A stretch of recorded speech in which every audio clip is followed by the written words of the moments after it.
Yeah. What's good, yo? Welcome to another episode of Real Talk, where as always, it's shit's real. We talk about it. Yo, I'm your host for tonight, Pat Scorpio, doing representative. And as always, I got my man with me. I'm gonna let him introduce himself.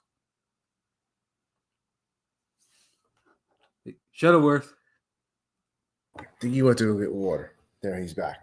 Oh, yeah. Niggas went live. I didn't even make sure I came back. It was like, all right, fuck it. But yeah, what's good, man? Sabo Kings Forever out now. You know what it is. Jesus Shuttleworth the God, aka Goat Artist, aka LB Lauderdale Boss. It is what it is, nigga. Monday night boxing and whatever else with the fuck we decide to talk about. Ring Gang Radio in the building. Let's get it. Yes, sir. Ring again, house forever and always. And as always, I got my other man with me. I'm gonna let him introduce himself. Hey, yo, what's good? You know who this is? Your boy King P. Bodega Box in the building. Ring Gang Radio all day. Let's go. Monday Night Raw, Monday Night Boxing. Let's get it. AOP, what's the excitement level for the Knicks right now? Because they're actually doing something right now. Is your city ready to riot and become a new country? I mean, they've already started fucking rioting. Motherfuckers doing pull-ups off the monkey bars on the top fucking floor, fucking on 34th Street, like fucking idiots. So have fun. I'm not going to be a part of that bullshit, but because I don't care, because I'm not a Knicks fan. So I mean, you might get indirectly affected by all that bullshit if the Knicks actually manage to win it all. No, I'm staying away from the bullshit. I'm not being down there and all that shit. So you mean hold on, all your life you never was a Knicks fan? Nope, never. Damn, and you a New Yorker? You like Big L said, fuck all the glamours and glitz. I plan to get rich. I'm from New York, but never was a fan of the Knicks. Yeah, he's a Brooklyn Nets fan. Yes. Yo, y'all didn't watch no basketball before the Nets game? Somebody needs to tell them niggas. I was watching basketball in the 90s, but then I was kind of forced to pick a team. And I was like, you know what? I like Marbury. I like Kittles. I like Keith Van Horn. So I rock it. That's the name of a blasphemy pass. That gangly motherfucker had a whole commercial and shit. Lucius Harris, Kendall Gill, yeah, I remember that. So you went out of your way to rep damn New Jersey Nets, nigga? Yep. I mean, they were kind of cold in the 90s, though.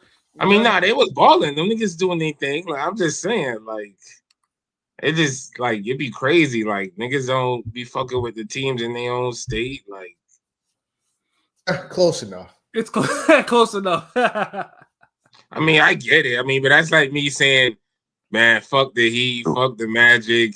I'm going to just fucking rep the Hawks. You know, Atlanta Hawks, nigga. Like, yeah. Jason Terry, woo, nigga. Like, oh, shit, yeah. And further too, I didn't rep the Celtics or anything like that either. I was a Rockets fan. Niggas did not understand that at all. Yeah, that should just be weird. Niggas be a goddamn Lakers fan. Because of Hakeem? In damn Delaware or some shit. Because of Hakeem? Yeah, is that why? Yeah, you're Nigerian brethren. Of course I knew you'd be a Hakeem. Hey, nigga, I wasn't repping the fucking 76ers with Manute Bol, nigga. Shit. Yeah, no, but Hakeem is great. It's an all-time great. And he just is Nigerian. So I was like, okay, you're Nigerian brethren. Yeah, but for things too, is I used to really big up those squads. Like Hakeem wasn't carrying them niggas to 2 rings. Like I used to big up niggas like Matt Maloney on that fucking team. He was a whole scrub, nigga. So I was like, yeah, no, Matt Maloney. Damn. Yeah, that's one of them obscure ass names. Yeah. Oh shit, though. But yeah, no, I saw a Knicks video where some nigga did a Hardy Boy swan dive off a pole and shit like that. Yeah, like a fucking idiot. Yeah, I mean he lived, you know what I'm saying, that he was able to stand up, which was, you know, the Lord was looking out for him. But yeah, I was like, yeah, you niggas are New York is ready for a fucking ring right now. They need a chip. They need an actual championship. it's been 50. And I'm not convinced some of those fans doing all that wild shit are New Yorkers. They're probably not. Some of them might be transplanted. but yeah, ain't y'all getting killed in battles right now? Like Joey Badass, like nah. Joey's doing his thing, so no. Joey's holding his own. Shout out to Joey Badass though. So can't wait to see where this new feud is gonna go, because clearly he wants the top spot. So it's like, you know, we'll see how that goes. If Kendrick's even gonna reply back to that. But yo, I got my other man with me. I'm gonna let him introduce himself. Yo, what's popping? Room top 5 from the place where we not celebrating semi-finals, nigga. Come on, nigga. What the fuck is wrong with y'all niggas? You don't even get you don't even get a hat for the shit y'all won, nigga. What the fuck is y'all celebrating? I'm not celebrating it. So Niggas fuck. destroying the town over we almost made it to the finals. Like, come on, dog. Yo, Like, I really hope the Pacers sweep y'all niggas just to shut all that shit down. I mean, I don't care. I'll be fine with that. So wait, didn't the Knicks sweep the Pacers this season? Like in the season? Yeah, that shit don't matter, nigga. We talking about the playoffs. I feel you though. I feel you on that, but I'm just saying though. That's I make it worse if they get swept now and you done swept these niggas in the regular season. Shit. Yeah. Especially for all this pre-celebration, like niggas ain't even Eastern Conference champs yet. And niggas just like, yeah, I know. All I can say is the Eastern Conference championship is an even matchup, player wise. Like it's even all across the board. The Knicks this season are 2-1 against the Pacers. How? And they supposed to play 4 times. Says 3 times. So because I'm doing 2024, 2025. Unless there was That's something off with that. They're East team. They're supposed to play 4 times. Yeah, it's only saying 3 times. So so they the Knicks must have skipped a game because they knew they was gonna have an even series or some shit. But yeah, no, I'm like I said, the fucker, because it seems like now all the Knicks fans are coming out of the woodworks. Like now, like it's like like all of them niggas are putting up old school pictures of them with fucking Oakley jerseys and shit like that, and John Starks jerseys. Like, yeah, nigga, I was a Knicks fan since way back, shit like that. Like niggas stop. Yeah, all you old Pete Rock ass niggas need to chill. I'm saying like niggas is really out there bringing some real obscure jerseys, some Anthony Mason jerseys, all that. I was like, yeah, nigga, what? I was a Knicks fan, like, you know what I'm saying? Like I had a whole I even had Knicks gear, but yeah, I'm not gonna post that shit. I wasn't a goddamn Knicks fan. I just loved it was just fly to wear, you know what I'm saying? But yeah, nigga, the only orange and blue shit I got in my closet is Bears shit, nigga. Fuck the Knicks, nigga. That's not orange and blue. That's what is it? What is it? That's definitely not blue. Like, isn't that's more black than blue? The New York Knicks? So no, you said the only orange and blue is the Bears. That's just nigga. I need you to know my fucking team's colors before you start responding to shit, nigga. We're not fucking black and nothing, nigga. I don't know what the fuck you talking about. That's not blue. That's what's not blue? The Bears uniform is blue. Navy blue and orange, you fuck nigga. That shit don't look blue. I'm sorry. Nigga, what the fuck is I was you about talking to say, about? like, can't you just Google this? Like, that's the alternative colors. That's dark navy and orange. That shit don't look blue though. Nigga, we chant blue and orange. What the fuck is you talking about? I don't know if that shit counts as fucking blue.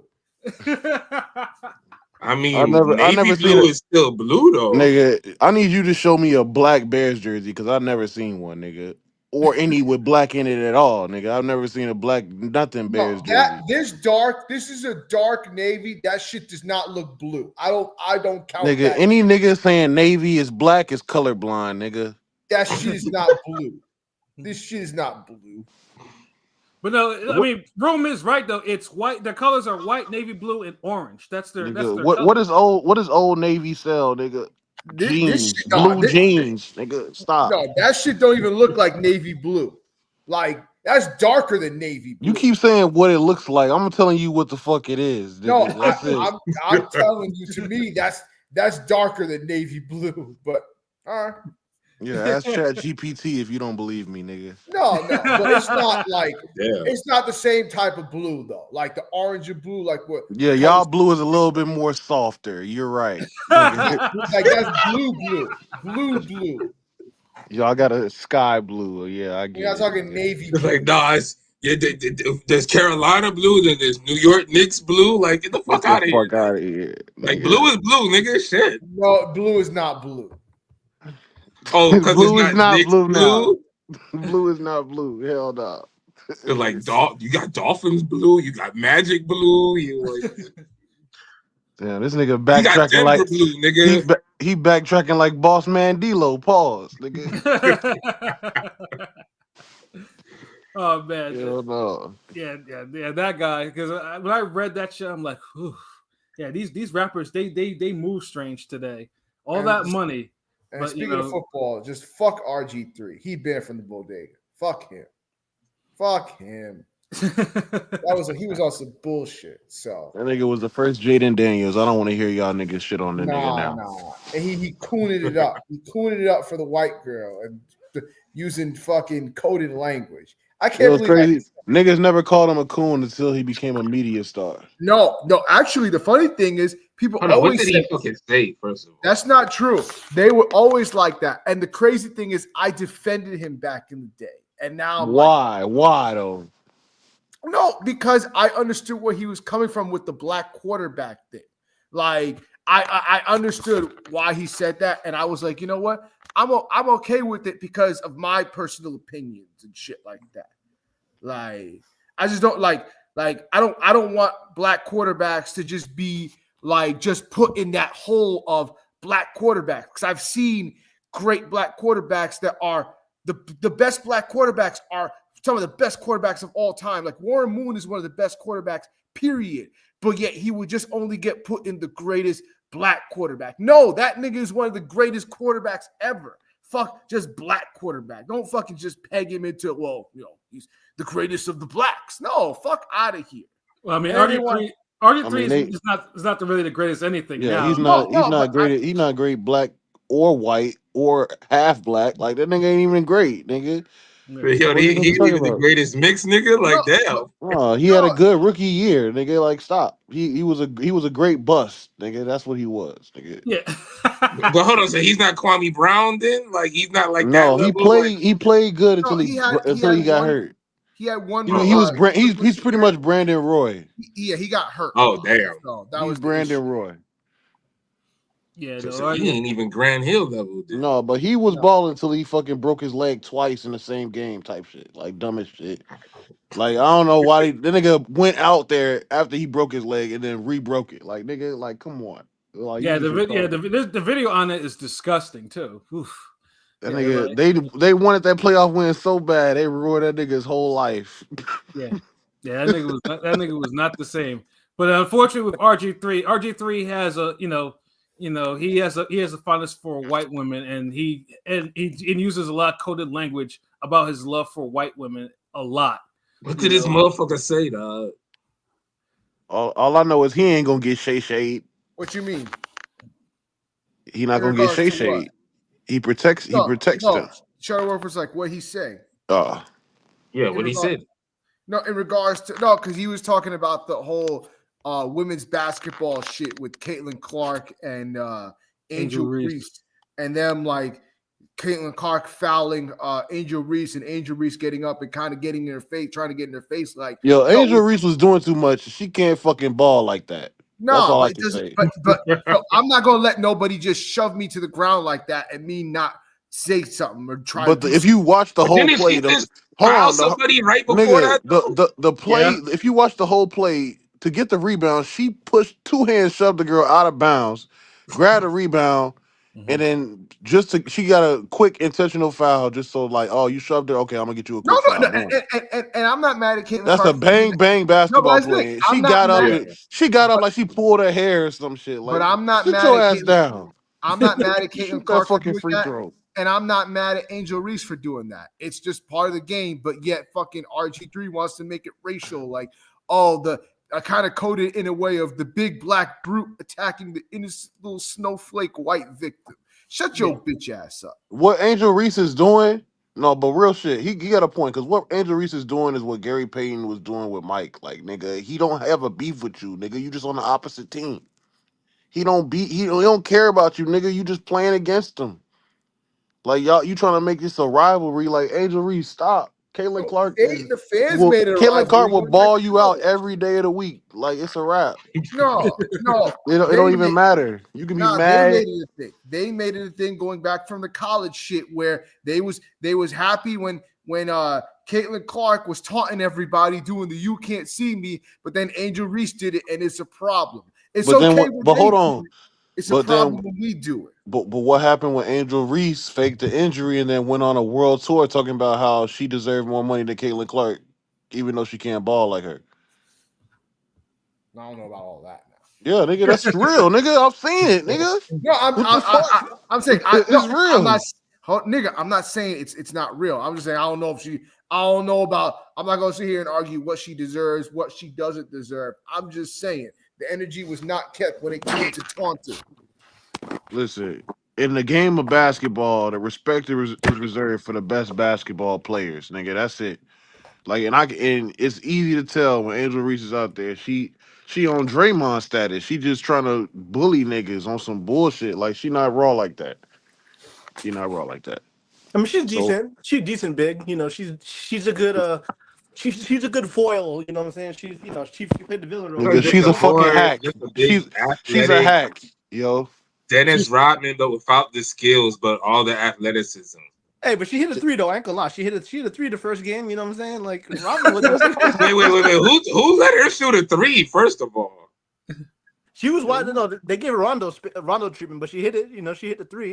You know, nigga, who gave you the box score sheet, nigga? Fuck them, nigga. They shoot 103. They shoot 100 threes a game. Like, come on. Like she made 1 3. Caitlin Clark had 7, nigga. Fuck is you talking about? Before we go on, by the way, Pilot, I saw you retweeted my post. I was just a spur of the moment thing. Who'd you vote? Who'd you vote for in the poll? I voted for. I'm an Ant fan, but I voted for Shy. I'm an Ant fan, but really, yeah. I don't know. I don't think Shy benefits more from winning a title than Brunson, Ant, or Halliburton. Honestly, he might be last on the list. Yeah, nobody will give a fuck about that. Well, because he got the MVP. If Brunson wins, then they gonna get the key to the fucking city. Oh yeah, Brunson. That would confirm. I think to me, it's either Brunson or Anthony Edwards, only because Anthony Edwards is supposed to be the chosen one. The motherfucker got drafted number 1 overall. He's 23. That's crazy. He's 23. He might pass. He's supposed to be the future. He's already. I mean, I know old head's gonna hate it, but he's really close to passing KG as a T-Wolf of all time. He's gonna cool, nigga. It's true. He's about to break the points record at 23 of the playoffs already. You know what I'm saying? Back-to-back conference finals. Like it's not far-fetched as y'all think. If he gets a ring, yeah. I mean, KG got the ring with the Celtics. I mean, I'm saying as a T-Wolf, as a Timberwolf, and it's very close already. Nigga, KG was averaging 20 and 10. Nigga, I don't know. I mean, that's a bold thing to say, but yeah, no. If he does deliver a ring to Minnesota, he's about to pass KG in points in playoffs already. You know what I'm saying? Like, the nigga's his fucking shooting guard. Yeah, well, he's doing his thing. Back-to-back conference finals. You know what I'm saying? I mean, I guess. He got a team full of vets and a great Anthony surrounding Edwards cast. is averaging 28 points, 6 rebounds, and 5 assists. That's pretty good. That's pretty good. That ain't KG numbers. On 45%. On probably great splits. Yeah, great shooting percentages. Yeah, but KG was a walk-in 25 and 10 on 50%. MVP. I know he won the MVP and everything. I'm just saying, if he gets the ring, in Finals MVP, clearly he's got an argument. Yeah, let him get that then, nigga. Fuck.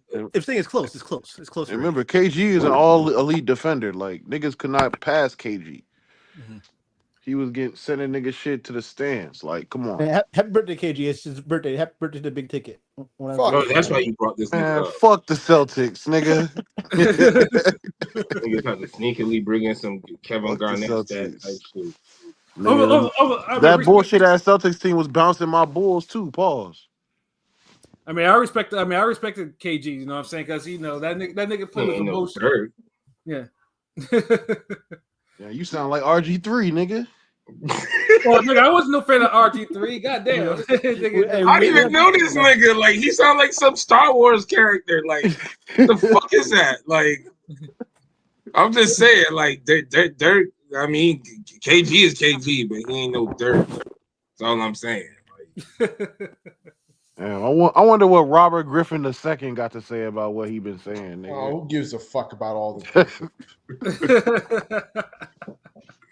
That's a proper ass name. Like, what the fuck? Sound like he led the damn South in a Civil War or some shit. Like, what the fuck? Well, his father was in the military. Oh, okay. I'm about to say, nigga, so was half of America's, nigga. Nobody give a fuck about that, nigga. Everybody's father did some shit. Robert E. Lee ass name, nigga. Yeah, everybody's daddy was somebody. Yo, you niggas are stupid though. But yeah, though, basketball is clearly basketballing. Like, you know, like, that shit is like, I'll say in terms of sport, that shit is like that shit's buzzing like fucking crazy. The NBA right now. It's been a great playoffs. It's good parody finally. You know what I'm saying? Finally, some parody. It's been. I don't know what got more excitement: the playoffs or the Diddy trial, nigga. All them shits is hitting. Pause. Yeah, for the Diddy shit for all the wrong reasons, though. I'm not gonna lie. Like, they released the pictures of the fucking people that were involved in the freak off. Oof. Yo, they dropping the pictures from the evidence? Yeah. No, it was the male prostitutes. Pause. It was the male prostitutes. They got it tight, but what the fuck that mean, nigga? I just saw the headline. Nigga. That's all. I just seen it. I was like, well, what the fuck? Like, I don't know. This is weird shit. Like, and pause. They were hiring white porn stars, right? Ain't it? This gonna nah, be it's like multicultural. Like, it's gonna be humiliation ritual. Because pause. But why they had to say Diddy had the Tootsie Roll? Like, what the fuck? Nigga, I'm not gonna go into that situation. Yo, I forgot about that shit. How the fuck you remember that shit and then bring it up, nigga? Like, come That's on. what I'm saying. Nigga, all the news is coming out about that shit. Y'all saw that? Yeah, I read that was day. That was like day one 2. person said that shit. Yeah, nigga, that was day 2 discovery, nigga. We day 6 here, Yeah. nigga. Stop. Move on. Keep reading the evidence tab, nigga. Come on, nigga. Nigga specifically brought up that part. Like, oh, yeah, niggas like, no, I'm not even gonna violate. I'm gonna just keep it. Yeah. Oh yeah, but yeah, lots of different things are kind of are popping right now. Boxing needs this kind of spark, though. You know, it definitely needs that. Like last weekend, it was just, you know, you got a nice KO of the year candidate. You know, Eddie has another fighter that fucking lost the fight. You know, and it was, you know, Eddie's a winning fighter.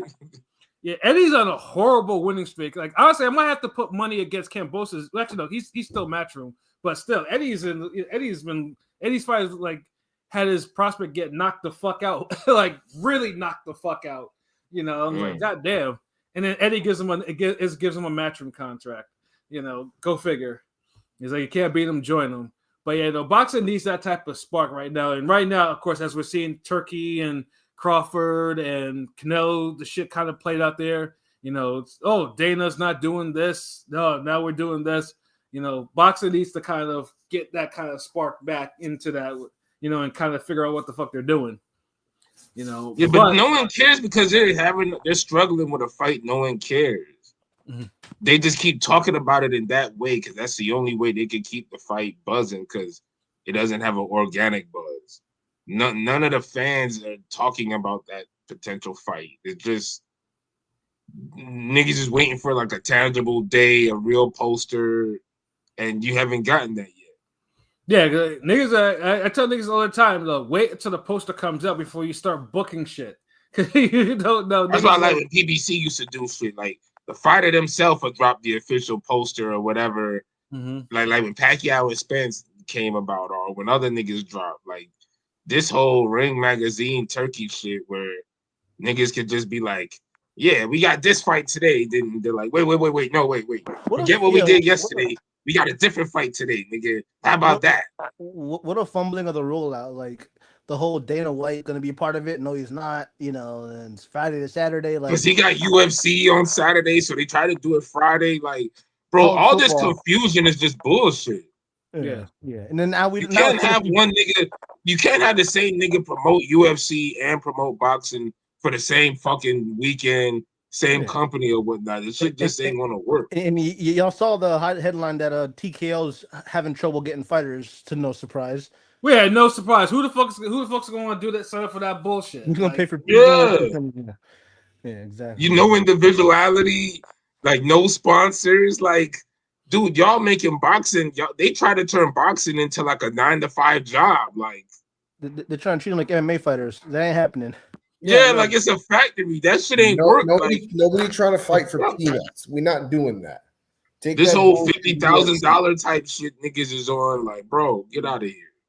Yeah, because once you pay your corner, your taxes and shit like that, it ain't $50,000 no more. That's what I'm saying. And then it's like you're not even allowed to do the like sponsors and movie other shit if you popping. So you're literally like they literally turn boxing into like a 9-to-5 regular ass job. Like you probably make more in retail or some shit. I mean, I peeped some of the Grand Prix. I was working. It was cool. It was cool. A cool concept. Yeah, the shit was good. Yeah, the shit was actually. It was action fights. I seen because it was just back-to-back fights. Back-to-back fades. Of guys of equal but talent. That's the only way. Like when you have this events, like boxing gotta just stay independent sometimes. Like that whole try to make it unionized. Like these niggas is dock workers and that ain't gonna work. Also, yeah.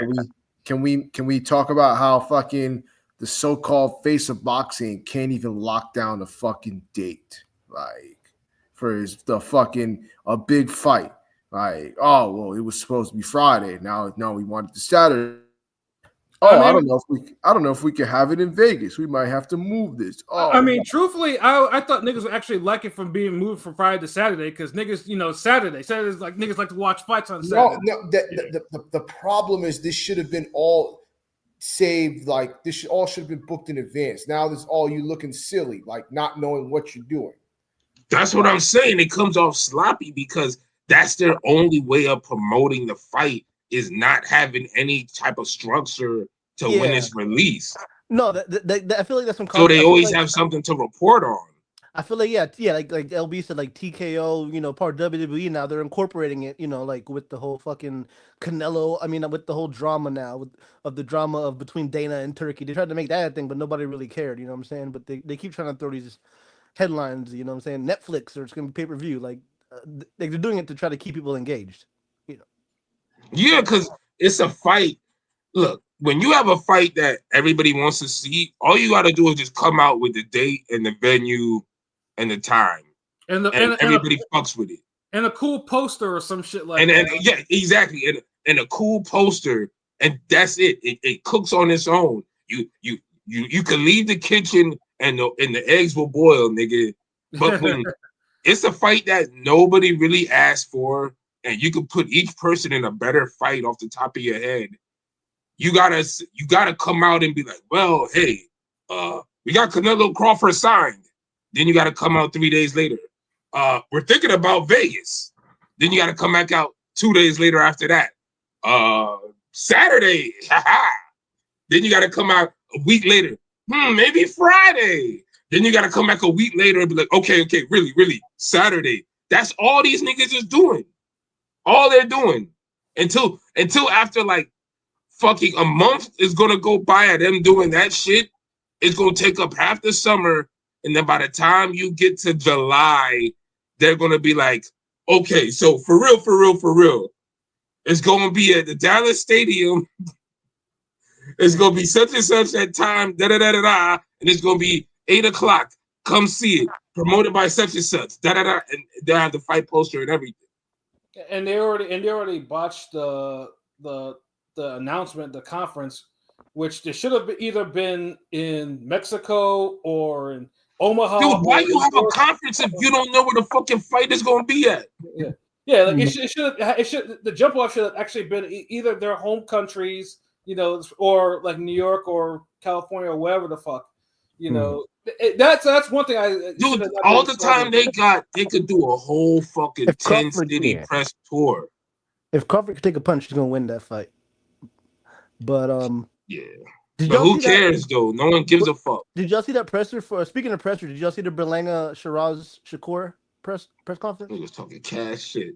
Yeah, they were talking stupid. They were talking cash shit. Yeah, he saw Berlanga with the little gun in the old nose.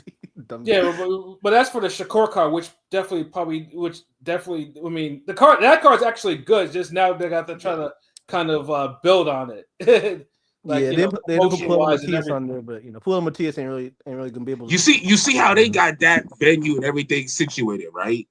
Yeah. It's a weird place. But those are quality fights that we want to see, though. Yeah. So now all it has to do is just let them niggas cook. Let Berlanga just do what he does. Let Shakur tweet his tweets, and you cooking. I have a but feeling. With Canelo and Bud, you don't have nothing substantial like that. So they just got to keep logistic promoting it. I got a feeling the card might be ass. Like it's not going to be a quote unquote stacked turkey card. I feel like. Nigga, no Canelo card. No Canelo card has actually been good since the HBO days. Yeah, that's true. Yeah. He breaks the budget. You might have one other fight on there that's like decent. That's like, okay, hold on. Mm-hmm. Like, I want to see this. Just give me a co-main that could be a main event. But just at least give me that. Canelo. Then you may as well have it on pay-per-view then, because that's the only thing that's gonna sell that fight. Canelo cards don't necessarily have good undercards. Like it's like if he ain't gonna give me no fight of the year his damn self. Yeah, exactly. I can only think back to maybe even like the first Triple G Canelo card. That was probably and that was when Golden Boy did it. And that's probably the only time I felt like the undercard was actually good. The Kovalev one was good too, but it was. I remember. The Canelo fans hated me when I kept bringing that shit up. That nigga got outshined by everybody on that card. Fucking Ryan Garcia had like a brutal KO. Yeah. Superbad had like a fight of the year. Yeah, exactly. Yeah, so another nigga was throwing hands too, but I can't remember. But and then of course UFC was that day, so Canelo had to wait in his locker room. These niggas was laying on the couch sleeping. Yeah, until UFC was done. Yeah. Honestly, that was such an L for that nigga. Like, all the Canelo my face of boxing could never. That's the worst face of boxing. Yeah, that's since I can remember the worst face. I mean, it's just like Canelo's a legend in his own right, I guess you could say. But the face of boxing. Because I mean, think about it. Like Pacquiao was on something like, wait, hold on. Like, I'll fight Bradley, but I want to see how this Celtics game ends. Like, I mean, there's usually a passing of the torch. Even Floyd passed it off to Canelo. Even beating him. Canelo won't even pass the torch. It feels like that's fucked up of Canelo. Which AKA fight Benavidez, but that's why I said you don't need to be. It need to be on pay-per-view. You need to see Crawford Canelo flop, so niggas will just get it. Like, look, this is the last time y'all gonna just tell us a fight that nobody wants to see and make us see it. Like, look, we want Bud and Ortiz or Bud and Boots, and we want Canelo versus Benavidez. That's it. No other combination of those names do we want. Mm-hmm. And that's it. Oh, yeah, salute Marquise, what it do, and Top Savage, salute, what's good. Yeah, let's see. Joey said, even a hit dog holler. Yep. I mean, like I said, he's gunning for it. Like, why not? Like, he's the number one nigga right now in rap, so you might as well do it. And then boxing, back on that, being off for the summer. I remember when boxing used to be like that, like on some real shit. Like it used to be kind of ESPN would kind of hold it down during the summertime, but the big fights wouldn't just really be like that in the summertime.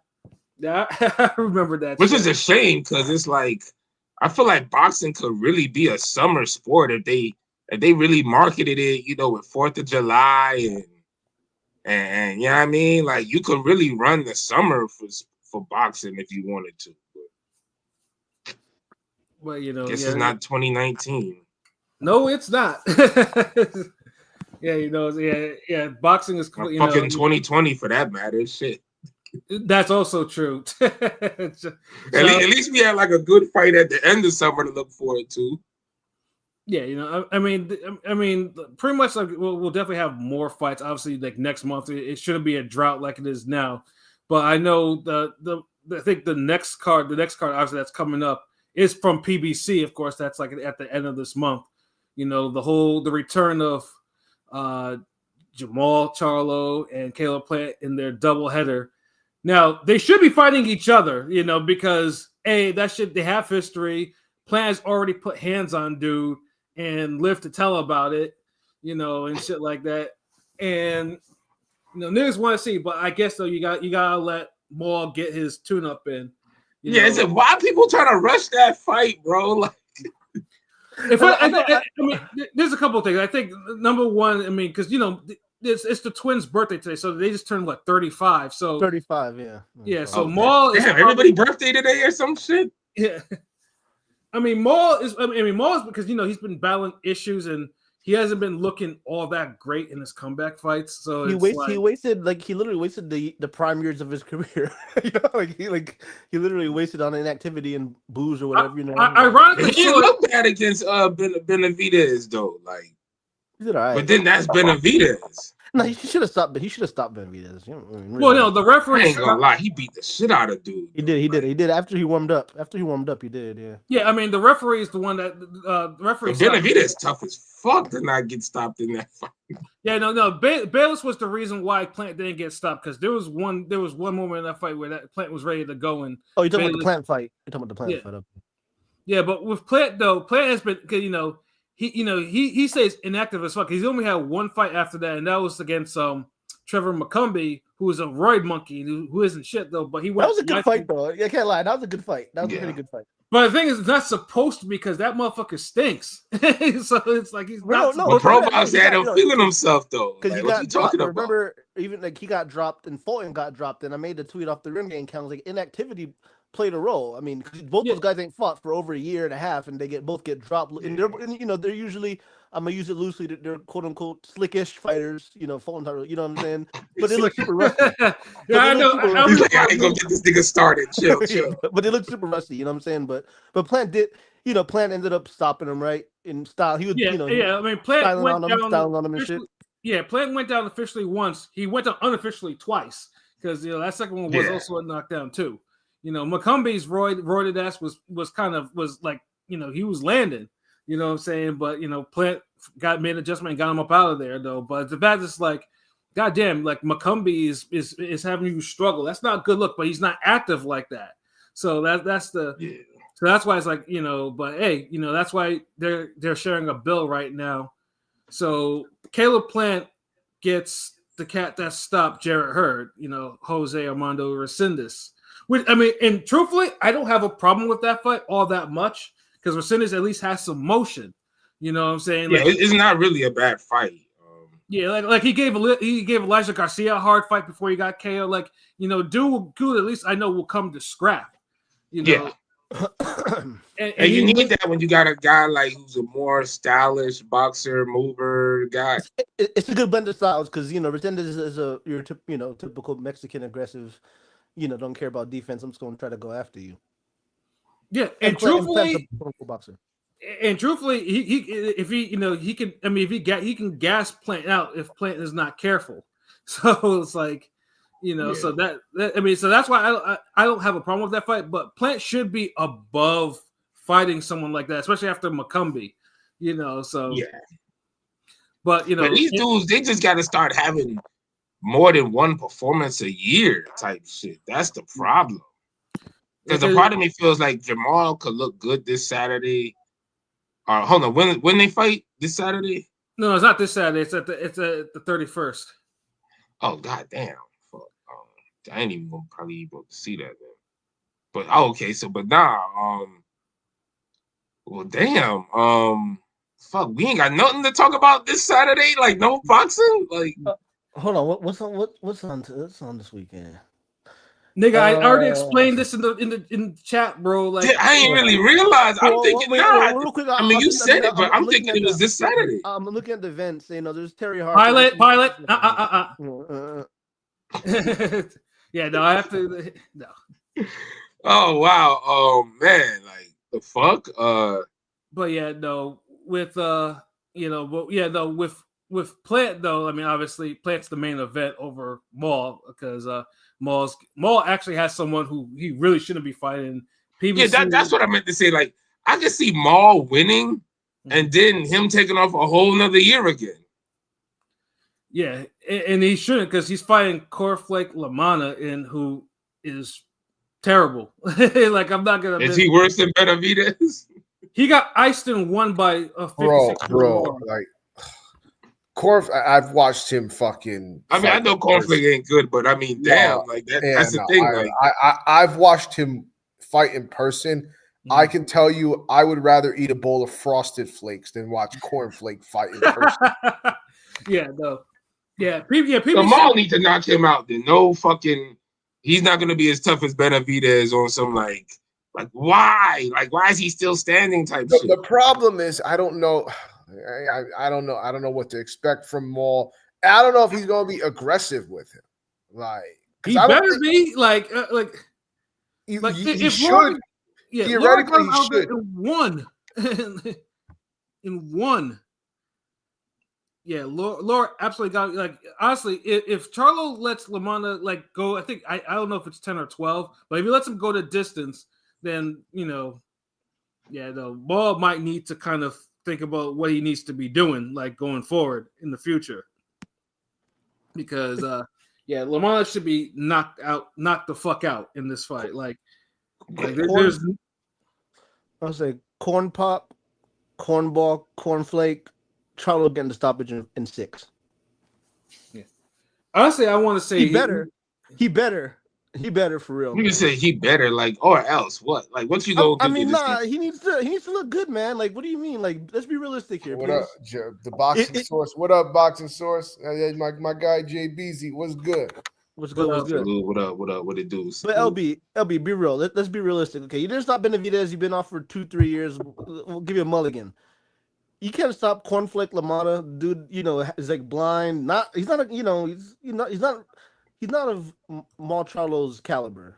If a plant fight's heading to the fall or fourth quarter, he needs to look impressive. Come on, man. That's all I'm saying. Yeah, I mean, who's gonna want to see him fight Plant if you can't get rid of Cornflake LaManna? Like, come on, like that's not a. Imagine Cornflake beat him. Would you guys be fully surprised? I mean, they could be an upset. At this point, I don't even know. Bro. No, I don't think I'd be surprised. I would still be surprised. That's how little I think of Cornflake. I don't think he's good at all.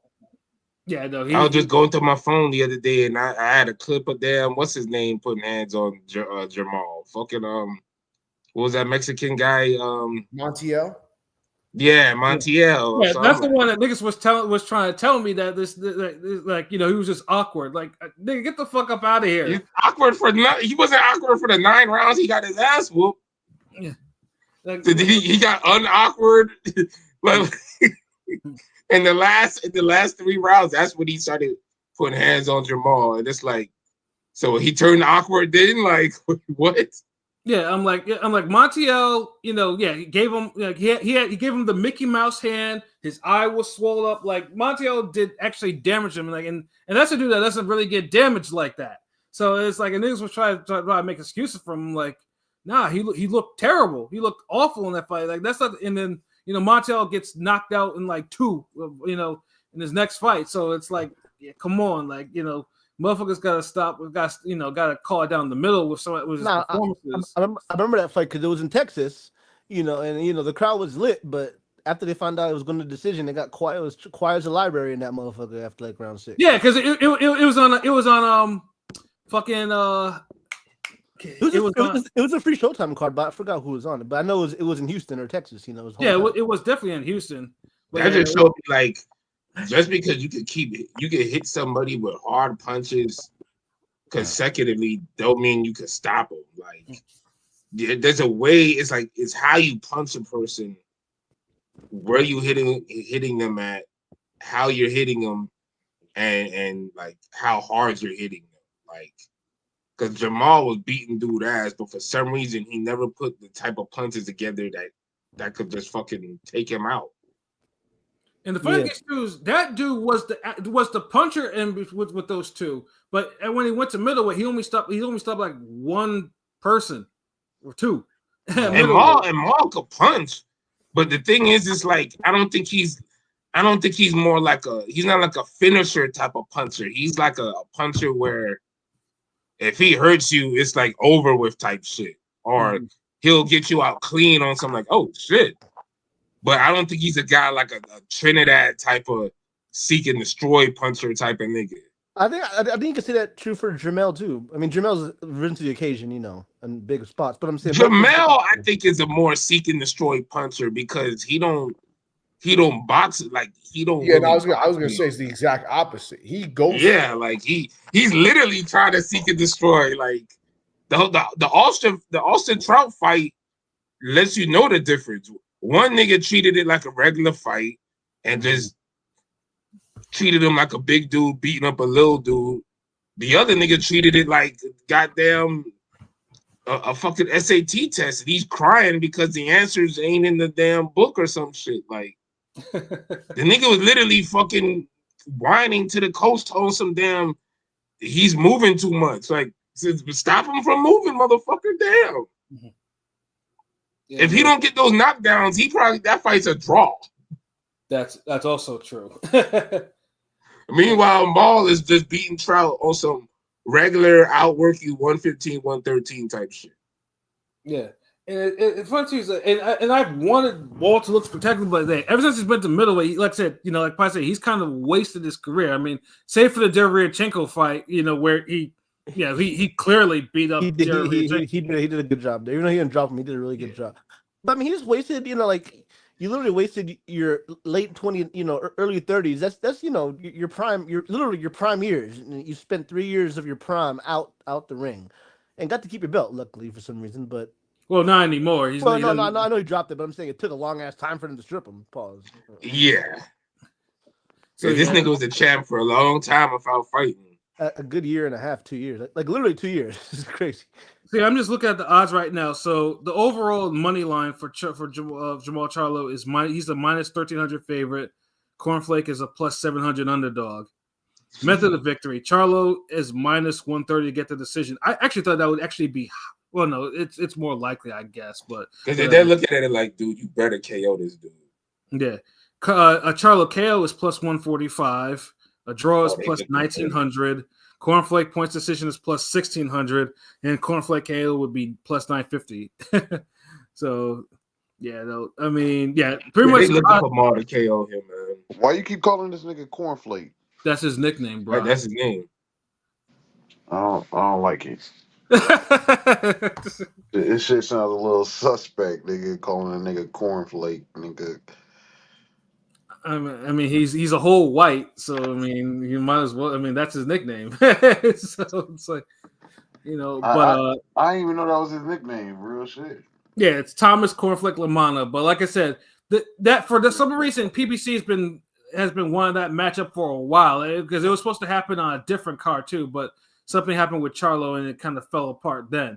Which is kind of wild to me. Like, but whatever. Like they should have just moved on, but they put this as like, okay, yeah, look, this is your showcase, bro. Like you gotta knock out Cornflake because we're trying to set you and Plant in the fall, for a big pay-per-view fight or something like that. That shouldn't even be no fucking pay-per-view. But I feel like they're trying to cash out wrong. I was gonna say, do you still feel it's like bullying? Because I remember you mentioned it. Because I kind of still want to see that fight, but you mentioned bullying. You feel like it's bullying? Do you still feel that way? I still feel like it's bullying because out of all these fights you have at super middleweight, y'all are trying to just force Jamal Charlo to get his shit together and make this fight with Plant. Add a new. And I just feel like they look at Plant has more upward trajectory in the sport, and they're finally just trying to cash out with Maul and just say, hey, like, let's feed him to somebody who's a bigger name right now, who's more relevant, and get this guy the fuck up out the paint. Do you think that's what it feels like to me? Do you think they cashed out on Mel with Canelo? You think a similar? They did in a way with Mel, like, but it was easy because Canelo wanted that. Like, Canelo saved a lot of these hard fights until he got to a better point in his career, until where they're easier fights. Yeah, because Canelo could have. He literally just saved all these fights for now, so they don't look as bad when he's trying to duck Benavidez. You got Golovkin 3. You got fucking Mel. Like the only one he was just really just said, "Fuck it, I ain't gonna fuck with Andre." That's it. Yeah, because he that was the type of because that style was like that probably wasn't good for him at the time. And he could have fought the Charlos much earlier than he actually eventually did. But that's a whole nother conversation. Like, he know what he's doing. Like, yeah, sure, these names sound good, but they're not really threats to Canelo.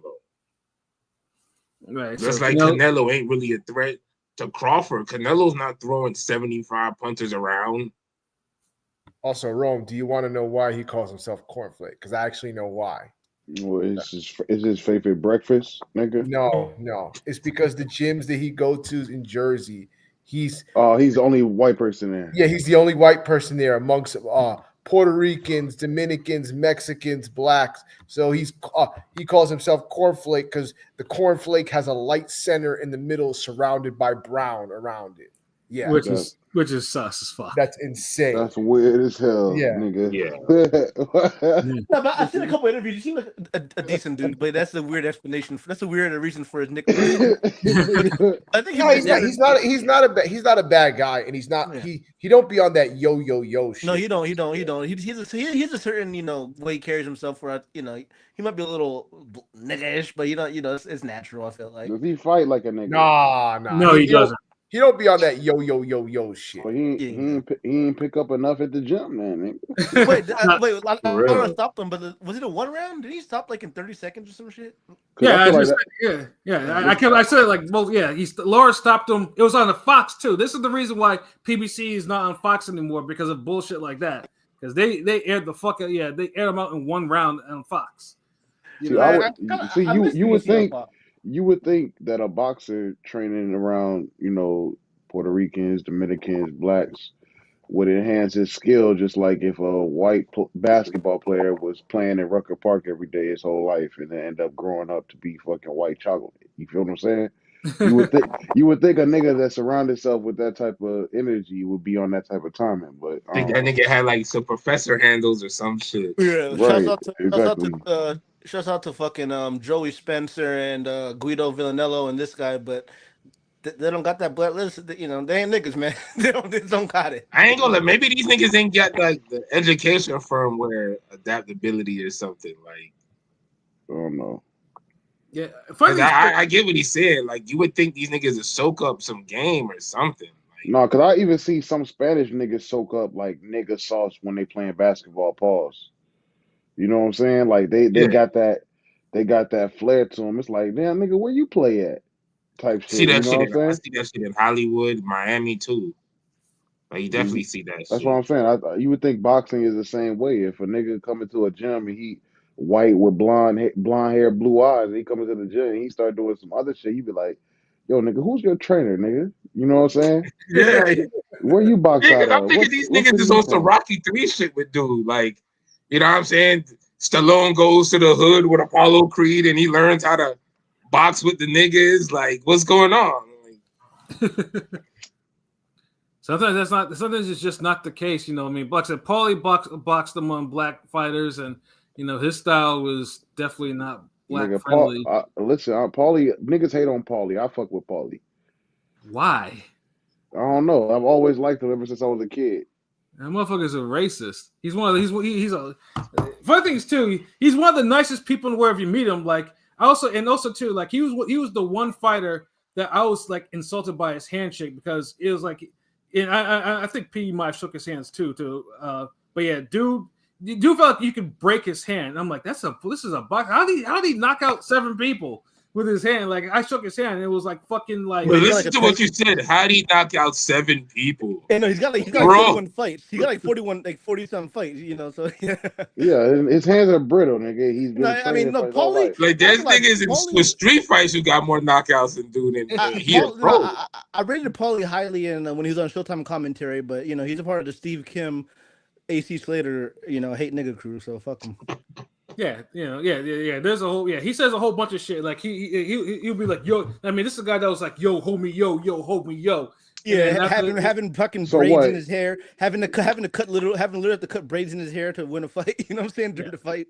So he was crazier than Teofimo with the shit. No, he wasn't. He wasn't really like that until like really his post career.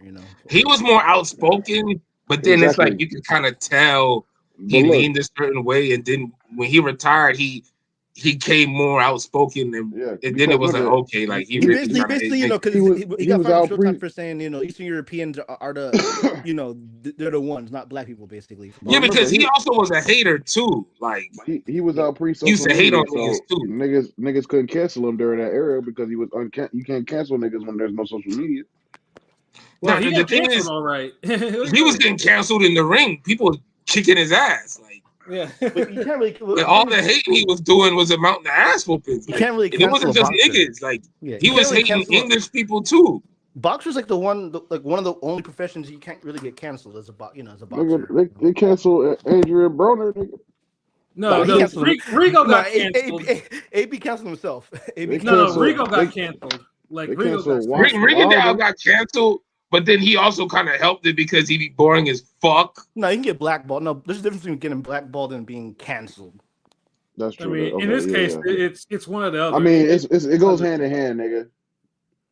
When you get canceled, you get Yeah, but blackballed. Rigondeaux was still getting fights though. It just anytime like he get these great fights with these Japanese niggas Yeah. that you would catch on the fly and be like, okay, damn, like yeah, these niggas need to stop ducking Rigondeaux. Like this is the nigga. Like, and then when he finally gets somebody to fight him, and it's a semi decent, you know, important type of fight, then it's like, oh, okay, now I see why this nigga can get blackballed. You boring fuck. Except for his one fights in 20, it is his one fight in 2019 on PBC, where PBC said, "Look here, bro, we're trying to give you some TV time. You better go in there and forget you have some defense. You better go in there and go to war." But that was 2019 though, like. Yeah, Rigo was getting lit up like a motherfucker too, but he knocked dude out brutally. So yeah, that's a good ass fight though. Like, yeah, but after that, Rigo tried that shit again, and he was like, "Nah, fuck this. I'm not getting lit up again." So yeah. I give you one fight of the year for my standards. That's it. But if that's the case, you need to put out more Tion Kennedy performances. Like, yeah, shout out to Tion like Kennedy. literally beat the shit out of somebody where the commentator wants to get that nigga 2 losses. Yeah, and like I said, that's what Charlo needs to do to Cornflake, and that's what Plant needs to do to Resendez. Actually, funny thing too, the odds for playing Resendez are a little bit more than the other ones. Like Plant is a minus 2,000 favorite. Resendez is a plus 10,000 underdog, and Resendez actually and has power. So Plant decision is plus 150, which is actually in Plant KO is minus 155. A draw is plus 2,400. Resendez points decision is plus 2,200, and Resendez KO is plus 1,300. And I'm like, that's crazy. Like, you know, they give Cornflake more of a shot to being Charlo than they have Resendez being Plant, and Resendez can actually punch, like really punch. Yeah, those odds are all over the place. I just stay away from this fucking fight. Was the Resendez fight at 154 or 160? That was, I think it was like 160, I think. Well, I know he's moving up in weight because, you know, Plant's to 160. I know James Tony said Plant should move to 175. But, you know, so I'm just wondering if, you know, Plant should get, you know, because Plant's not a knockout artist, but should Plant get a stoppage here? I mean, Plant's should. No. He'll probably get a UT or something, but I mean, he should, but I don't think he will. But he should, because this is the thing. Plant is too like. Plant is a big dude, and he's not lanky or thin. Like he got like he's dense like Canelo. Like, and for some reason it don't he don't punch and act like it, and that should be infuriating. Mm-hmm. And James Tony, right? He could move up to 175, but he don't punch worth a damn. Right. Consistently. Because James Tony said that, you know, in the backstage one time. So. But so I think he should get a stoppage, but because Elijah Garcia stopped Resendez, but, you know, styles make fights. Yeah, but Elijah Garcia, it took him like 6 or 7 rounds of him going to war to stop him. Like that was a good ass fight. That was a good ass fight for as long as it lasted. It was, especially with Garcia's leaky ass damn defense. Yeah, exactly. So that's what I said. Resendez has a shot. If Resendez can hurt Plant, if McCumbie's Roy Monkey ass can do it, so yeah, so can Resendez. So yeah, like I mean, I might pull something on the upset, like about that, because I have a feeling, but you know, but Plant, if you have a feeling like that, then go ahead and lay something on there, like pause, like. But like you never know, man. Like Like boxing, we kind of overdue for some type of fuckery right now. We are like it's a big time fuckery, and like Plant and Charlo both have they both have the fuckery genes in them, the fuckery factor. So it's like, yeah. And honestly, in order to make the fight, both these guys have to win by KO. Both of them, basically, they need to KO their opponents. Like, yeah, because I don't even want to see no damn fight of the year, 12 round, 10 rounds with these niggas against these level of opponents. Like, they saved the Abel Ramos type of fight for when y'all fight each other. Facts. Yeah, because I think a lot of the fight of the years this year are like the B levels. Like, you know, they're going to war. Like, you don't want to see someone who's supposed to be like higher level and they're basically fighting someone that's a fringe contender at best.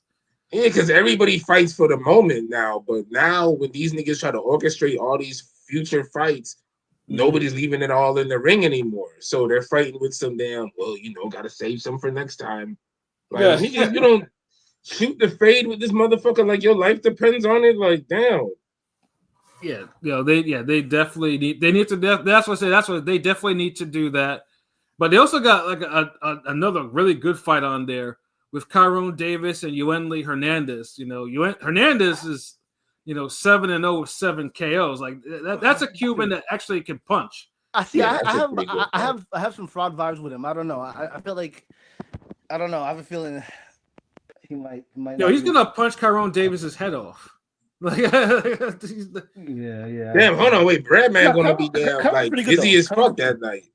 Kyron's pretty good. I mean, he did beat Elijah Garcia, who's a high talent, high level. Yeah, because he outboxed him because but he hasn't boxed since then. Like you know how PBC does. When you upset the A side, you're on the shelf until we can find something for you. yeah. Word to that nigga who beat Uzi. You're gonna fight the Cuban with 100% K ratio, but Kyron's not a quote unquote bum or a can, so he has a lot. He's not. No, he's definitely not though. But he basically he's getting lined up for causing that upset. That's basically. But it is a good fight on paper. It's a really. But this when it comes into the like, if you believe you're good, then hey, prove it. The thing with Cubans is like hit or miss. Like for every Yoel and Tellus, you got for every Morel, you got to Tellus. You're not Tellus. Who's the guy before that they were hyping that not you know what I'm saying the Cuban Barthélemy or no the one at 154. He was Tellus took his spot, but there was a guy before. I forgot his name already. Goddamn. Oh yeah, he got beat by the 1 KO spoiler. yeah.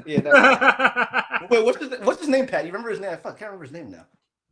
Oh man, no, I don't have it on top of my head though, but I know the fight too because. But you're talking about, what I'm talking about. But the PBC cat was like, okay, look, now you get rid of a spoiler, like but that spoiler took him to school and dropped him too. Oh, that was Marquise Taylor. Marquise Taylor was the one that beat him. Yeah, Marquise Taylor. Shout out to Marquise Taylor. I think he got another KO recently. Yeah, Marquise Taylor. Yeah, PBC didn't want no parts of that dude. Like once he scored the upset on PBC TV. Yeah. Yoelvis Gomez. There we go. It was Yoelvis, some mixture of Tellus and Gomez. Yeah, some shit like that. Yeah. No, PBC didn't want no parts. Yeah, the last thing the promotion wants is a spoiler. And we ain't seen Yoelvis Gomez since. We ain't seen that motherfucker since. Like Yeah. That fight, that upset was not supposed to happen. But yeah, PBC is like, yeah, no, fuck that. We're not putting you on PBC TV no more. Fuck all that. Like, ain't no upsets. There. Yeah, sometimes you can just spoil the plans too many times. Yeah, but I mean, but at least overall, at least this card is free. It's not on pay-per-view or anything like that. So it's free. On Amazon. It's on Amazon. Yep, free Amazon. So, like I said, though, so PBC obviously, like I said, they're trying to build a fight for the summertime or fall, whatever, So, I mean, like I said, they'll, hopefully it does deliver. Hopefully, we just get a whole bunch of fades on that card, and that will be, that. Yeah. But I know we also did a poll today, didn't we? Yeah. Pilot, do you want to bring it up? Pause. Yeah, no, pause. Give me a few seconds. Yep. This is about the who I gave got it it. the I best. got it. Oh, I you got it. Yeah, no, I got it. It was which fighter had the best performance in a losing effort? Was it Morales versus Maidana, Berlanga versus Canelo, Bentley versus Janibek, or Charles Martin versus Big Baby? And we got 11 votes so far, and 64% said Morales versus Maidana, followed by 27% with Bentley versus Janibek, and then 9% said Martin versus Big Baby, and nobody, rightfully so, said Berlanga. I'm actually surprised because like I said, Berlanga has a whole but has like stands out there that be thinking he's the one. But yeah, no, Madonna Morales. Surprised he would have. There's been worse choices than that's gotten at least one vote. Exactly, though. But it's good. It's good to see people at least are using more than 10% of their brain when it comes to this boxing shit. So yeah, you got some like real boxing votes on this one. Yeah, no, but yeah, Morales, Maidana, obviously, because it's overwhelming on that one, and obviously, because like I said, if you watch that fight in real time, like Maidana was really beating the shit out of Eric Morales too, and looked like that. It looked like he was actually gonna wipe him up out of there, but Morales fought back hard, Started piecing his ass up. Yeah, enough to where he got a draw on one of the cards, right? If I'm not mistaken. Yeah, I think it was like a majority. He lost a majority decision or something. Yeah, majority decision. Yeah, and that shit was low key like that shit was also low key like a fight of the year too. Like that shit was a hard fight. Hard fight. Yeah. And then the thing is that Morales had that fucking he was looking like Igor or one of them. What's his name from the Goonies? Sloth. Sloth. Yeah. Yeah, he was looking like Sloth out there with the damn. With that shit over his eyes, so the fact that he put up that type of performance with that handicap against him too, while at that age and stage in his career is crazy. Yeah, and then after that he goes and wins another title from Canelo or whatever. So, that special fighter to do that, and obviously, and funny things too is with Berlanga and the Canelo choice is Canelo. I mean, Berlanga was pretty much at that stupid conference, bragging that he gave Canelo a hard fight, which he didn't. And then he got knocked out, and then basically Shiraz had to tell him that he ran, which is exactly what he did. Like he wasn't going toe to toe with Canelo. That motherfucker ran. He got on his bike. He did move in certain spots. Yeah, that motherfucker was like, yeah. All that shows is like part of he's still ripe for a KO, But like I said, he's milking this for all it's worth, So eventually the hype train is gonna come to an end by a lesser fighter. And hopefully it comes soon because frankly I'm tired of this motherfucker talking all the fucking time. Yeah, and shame on Canelo not be able to stop him. I don't know why, but I got a feeling he's gonna KO Shiraz. I could see that.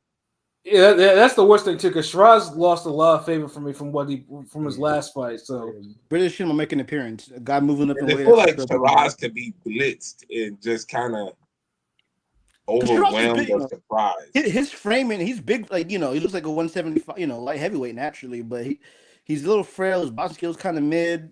I mean, I know Berlanga's not the most skilled, but I feel like Berlanga's being a bum is kind of overstated. But he's a bum. Like I mean, he got decent boxing skills. He is a bum, but he got decent boxing skills. But I'm just saying, I think it's a good fight. It's an intriguing fight to me. Maybe I'm just because it's like we know if Berlanga chooses to just fight this guy the way he normally fights, like how he normally used to fight when he was aggressive, come in there and wing punches at dude. Like you'll kind of see what Shiraz could do. Can Shiraz time him coming in? Can he box him up? Can he weather the storm? It's real intriguing fight. But it do feel like if Berlanga just breathes on this dude might just fall over. Because remember, Ammo hurt him. Ammo he obviously got stopped, but Ammo did hurt. That's what I'm saying. Like if Berlanga takes the Ammo approach early and just builds on that, and being just a bigger, stronger, better puncher, like he might could do something. It's up to Shiraz to really kind of like like keep him at the end of the jab and line him up for something. Yeah, and hopefully that his hand is healed because he blamed that performance with Adamas on a hurt hand, on a broken hand, which he did have it because that hand did look it was broken, but it was but you got two hands. Yeah, exactly. You could have used your other hand and whipped a couple power shots into Adamas's like guard or some shit like that, something.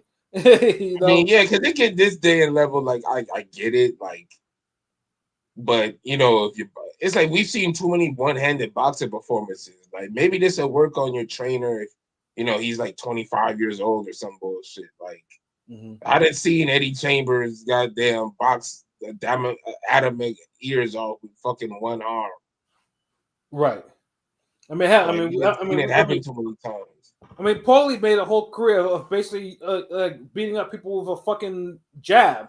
Jab is the movement, like bro, like what was it saying? It said if you could jab, if you go win a fight with the one hand with your jab, you could travel the world, like bro, like travel the fucking world already. Yeah, and that's what he didn't try to win. He just tried to preserve his hand. It was just like that's not what you're paid to do. Like. And like it was disappointing, but Shiraz knocks Berlanga, knocked the fuck out, all will be forgiven. Yeah, he'll be forgiven. Then he could do the victory tour all he wants. Yeah, exactly. But he'll be forgiven like a motherfucker if he knock out Berlanga. For sure. And then we got Bentley and Janabek, and like I said, Bentley, I know he's number one for one of Janabek's belts, but Janabek is like I said, Janabek, whoever's controlling his Twitter is just faking the funk because, Janabek says he can't find anyone to fight. Bentley is calling for the damn fight. Like the WBO could easily order a rematch. And it's a name that will sell too. It's not a bullshit fight. Yeah. So yeah, this will let you know like who really brought the smoke and who really want that work. This nigga Janabek don't really want the work. He thinks he deserves like a bigger name, bigger profile fight when he hasn't really done anything to get that. He's knocking out C-level fighters, and that's cool and all. And then the one B-level guy or solid guy you supposed to destroy to kind of show us that like okay, like he could really be a technician against these world-class guys. You went life and death with Denzel Bentley, and you don't even want to rematch him to kind of say like, "Hey, I'm clearly better than this guy." Yeah. So like, what else you want? What you want us to do? Yeah, and this was a we're not gonna get excited in anything else you're doing.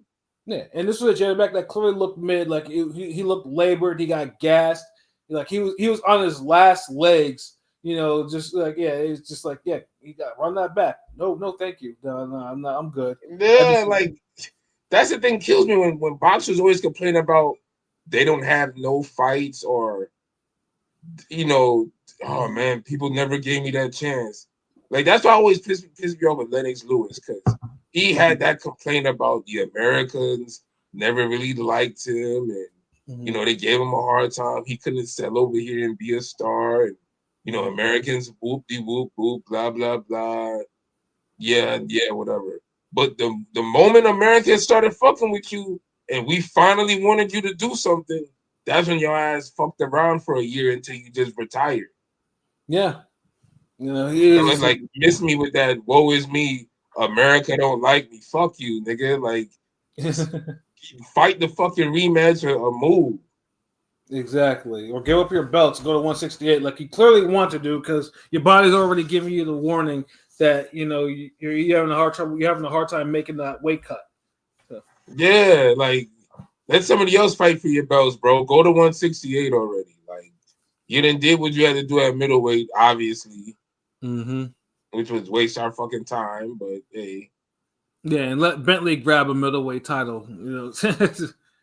Yeah, like let somebody else mix it up and get a 160 title fight, because obviously you're not trying to make the biggest fight for you. Yeah, he keeps calling out Canelo for what reason? Like, dog, Canelo's not gonna fight you. If he's not gonna fight Benavidez, he's not gonna fight you. Like, and then it's like your name ain't even half the name Benavidez is. Like so. It's not like we're gonna be like, oh man, Canelo's ducking him. I'm like, no. Like your name, you ain't even in a position to get you a skull type of fight. Like yo, you're not even in the Ryder Club, bro. Like you just there at 160 taking up space. Exactly. With your 2 belts too. It's funny thing is the dude has 2 of the belts and he's basically an unknown in this division. That's the wild part about it. Unknown in this division, unknown the casuals, just unknown. Yeah, so it's like, yeah, dude needs. I just found out he got 2 belts, nigga, from right now. Dude needs to be like, That's why all this woes we should, cut that shit out. Like, Bentley's way right there. You can make that in the UK. You can make that in America because Americans like the first fight. Like, you can make that fight, it will do like it'll be interesting. So, cut that shit out. Call out bigger fights after taking care of that. But that's the thing, y'all niggas be want to skip from plan A to fucking plan F. Exactly. Like, nah, sometimes you gotta go to plan B, bro.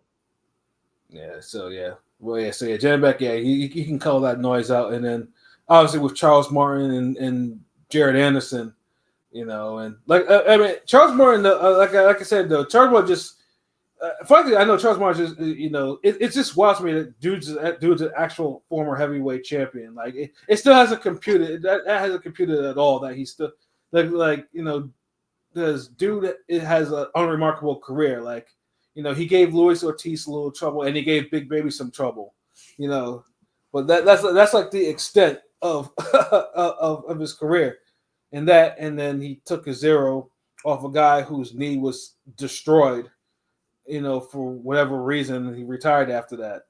So yeah, it's weird. Like Martin is trying to go on this run, his last run, and pretty much, I wouldn't say he didn't. I wouldn't say that he exposed Big Baby, but realized I think Big Baby wasn't where he need like his experience. He needed a little bit more work, and then of course he got the Bacoli fight, and then he got that work. So it's like But Charles Martin though was like I said, that still was a hell of a fight though, because I didn't think Martin had that in him at that time. But I mean, he exposed Anderson in a way though, like remember it was after that fight, like he exposed his mentality. Honestly, like we always be so quick to say someone's skills got exposed.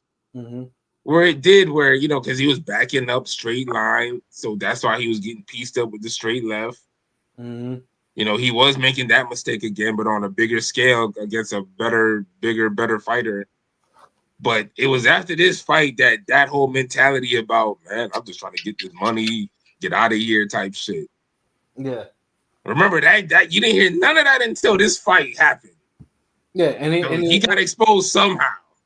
And he was a whole clown, getting into all types of accidents and some old bullshit and stuff like that. Yeah, he's going on live doing GTA chases and shit. Like, yeah, like get up, and like I said, that's why I didn't feel sorry for him when Bacoli knocked him out. It was like, Bacoli, you didn't take shit serious. The only one people was feeling sad was them top rank officers because they're like, fuck, all this building and careful planning of his career just down the drain.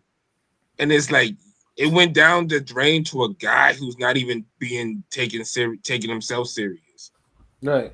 So it's like it's different if he lost to a nigga who's on the way, like who's going to do something, but you lost to like a part timer. Yeah, and then Top Rank buried him in a prelim after that, and it didn't even give him a post fight interview. He won that fight, and he went back to his leg, and now he's like in career level. We don't even know if he's even with Top Rank anymore.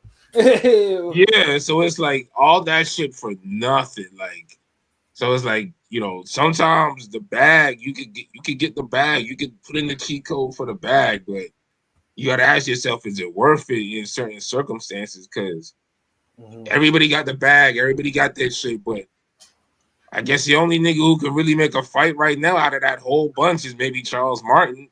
Right. He's the only one who's been decent enough out of that whole group that you could take the chance on. But everyone else is like, McCauley's going to be overweight and underperform.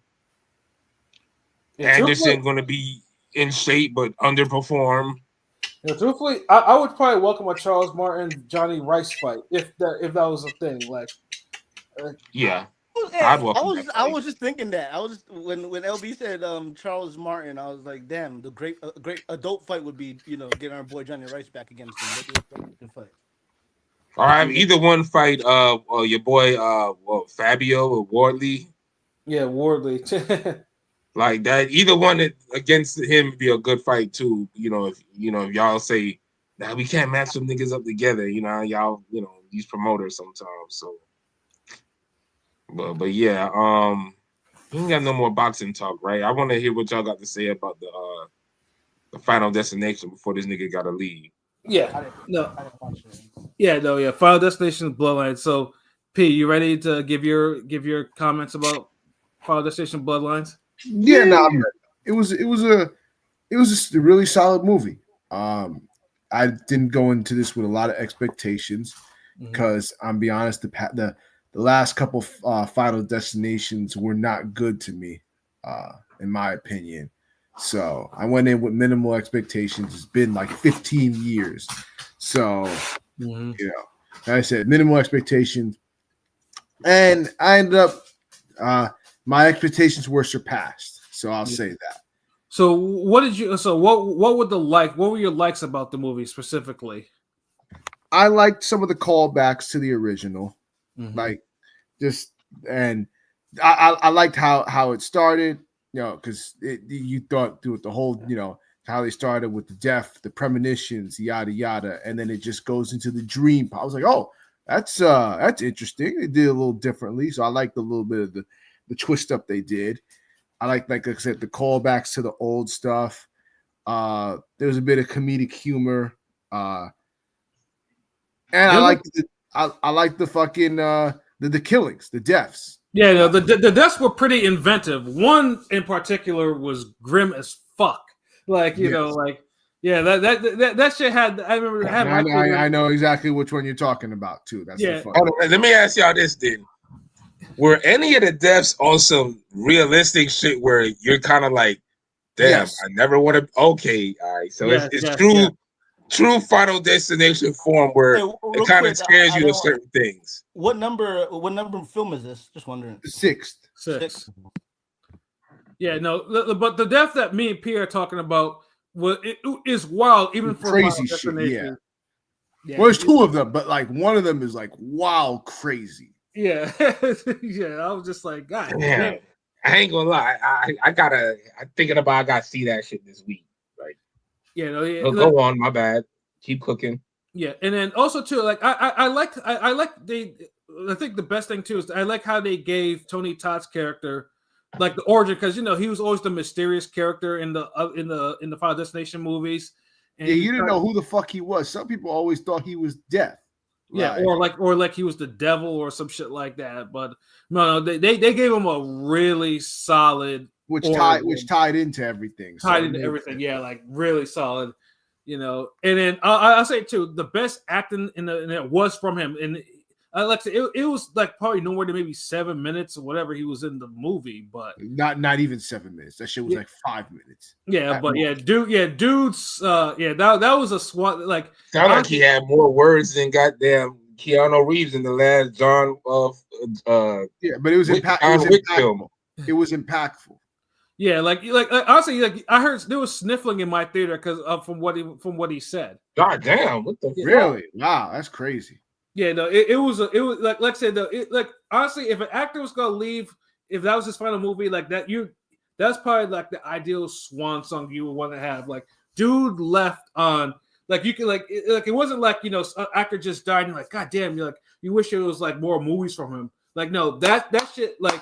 So this is his real final film, because I felt like I didn't seen his last three final films. No, this is his final film. He signed on to this, telling the producers secretly telling them he had terminal cancer. So they knew this was his last one.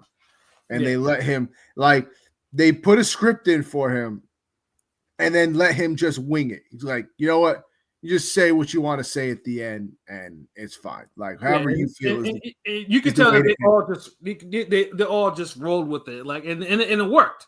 So yeah, no, yeah, but yeah, that was like the high acting, high like you could tell like dude had gravity to in his role, like everything like he did, like you could tell that he ate up his scenes, like that was the trait that he had.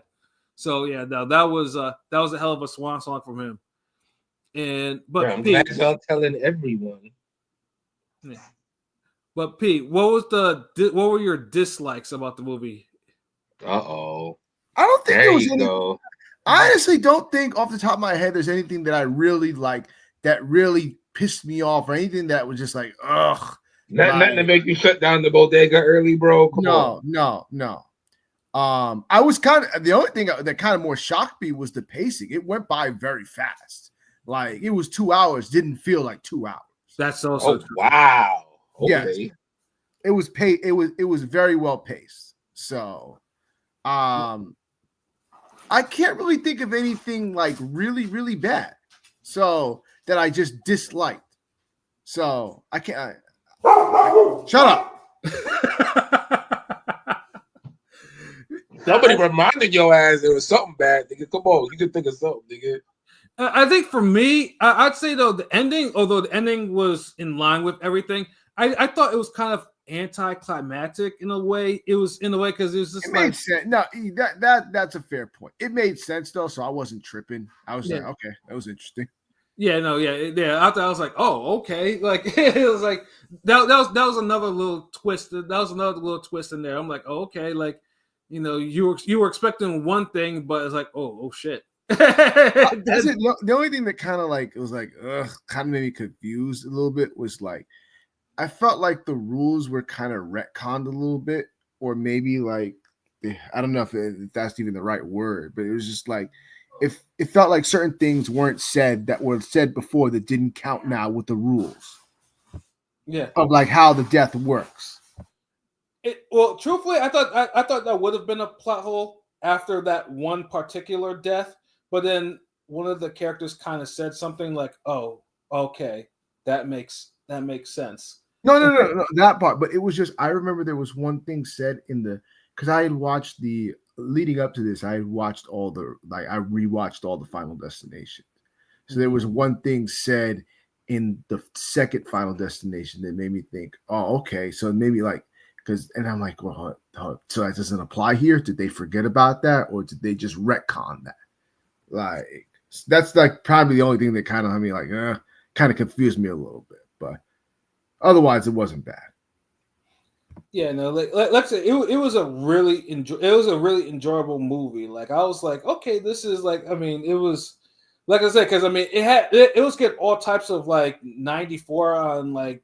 Rotten Tomatoes and shit like that. It was getting a lot of good reviews, like in the screenings and everything. Is it better than Sinners? Huh? Is it better than Sinners? I mean, I'll say this. It sounds like it. I'll say that you might think so. Like I'll say this, because I know how you are with horror. I know because. We're horror niggas. So I know how you are. You will probably enjoy this more than Sinners. I will say that. Oh, okay. So, because I know y'all niggas like musicals and shit. Like, okay. I mean, don't get me wrong. I like Sinners, but I know you. I know you with this horror shit. Like, you will enjoy this Final Destination movies more than Sinners. Like, by far. Like, you will absolutely enjoy it. Because I remember KP said Sinners was like an 8. Yes. So I'm like, damn. Final Destination, they better than the 8.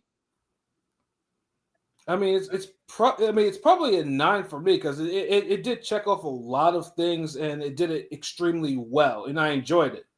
Like it was like I said, yeah. And there's no musicals as you like to call it in Sinners. I think I kind of give this an 8 as well. So I don't know. They both to me. I give Sinners an 8 and I gave this an 8. So, but I can see a 9 as well. Yeah, I give it a 9. Like I really thoroughly enjoyed. Like I mean, like I said, it worth it because with these Final Destination movies, usually they all have like little plot holes in there. Like they didn't have the plot holes like that. Like I mean, there is something that I could nitpick, but it's not really a plot hole. But it was kind of spoiled the movie, so I won't like go into it as much. But yeah, no, if it's a nitpick, then I can see a 9. If you got a nitpick to really get a movie, then that means it's a quality movie.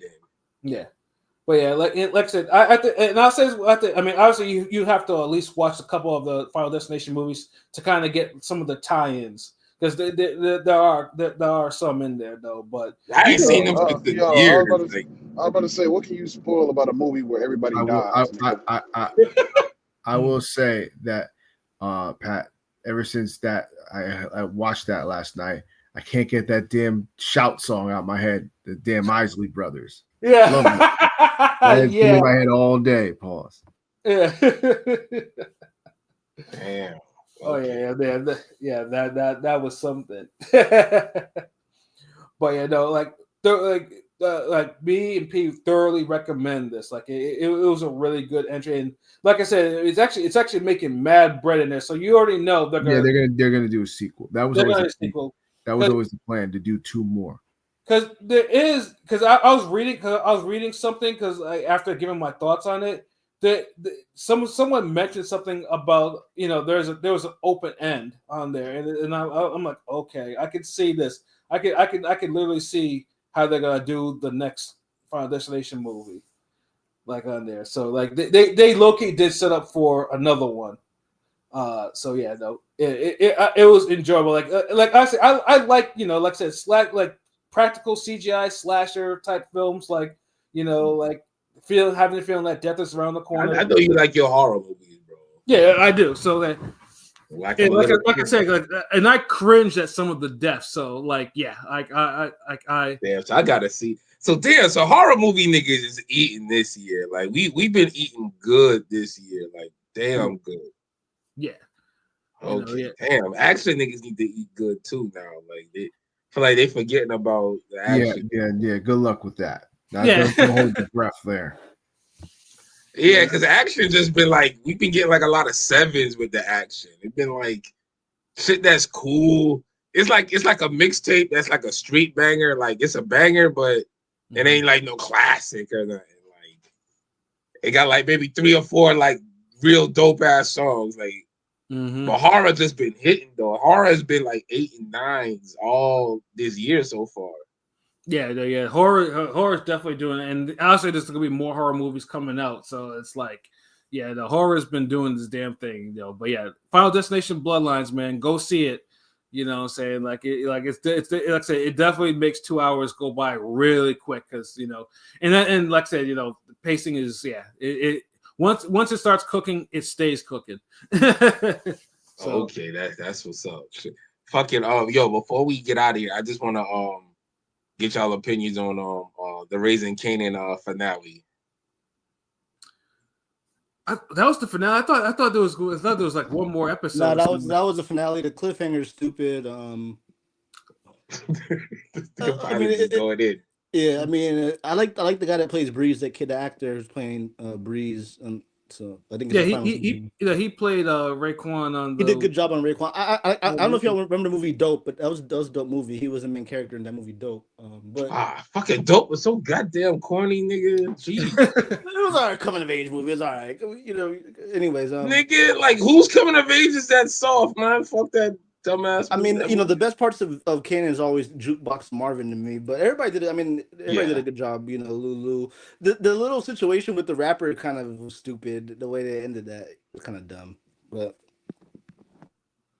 Yeah, I mean, I'll say this too as a cliffhanger. Like, I mean, it depends too whether or not we're gonna get another season. If 50's gonna commit to another season, because now we get I think they get one more. Fifth is the last season. This is one more.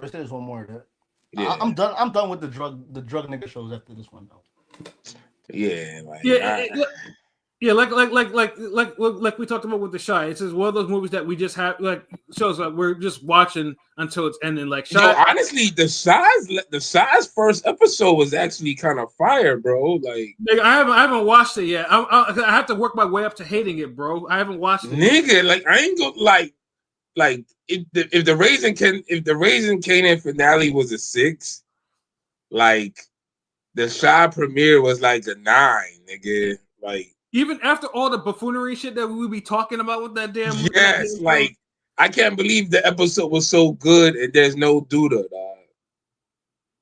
All right. See now so I guess tomorrow when I'm cutting up this shit, I'm gonna watch this. Like it's unintentional comedy.